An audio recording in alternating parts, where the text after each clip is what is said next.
This is where everything changed in my business because I sort of did accountability and I did huddles and I did these things that coaches and people that, I worked with told me I should do and I observed from other teams, but it never really clicked until I identified what are the 7 things that I'm going to stand for when I run my team and I'm going to help people do. Because prior to that, we'd have week accountability meetings and I found that the attendance at those meetings was a struggle. And then the whole vibe and spirit of the meeting wasn't positive as positive as I thought it could be because I hadn't clearly articulated and identified what it is that we were doing with accountability.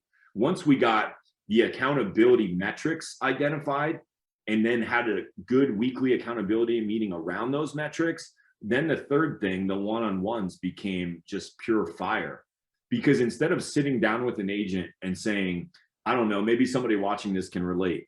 You're frustrated when you sit down with an agent because you sit down with them and you're like, so how's it going? And you have a 30-minute conversation that doesn't help you at all and doesn't benefit them at all. And you feel like it's a big waste of time and then you stop doing it.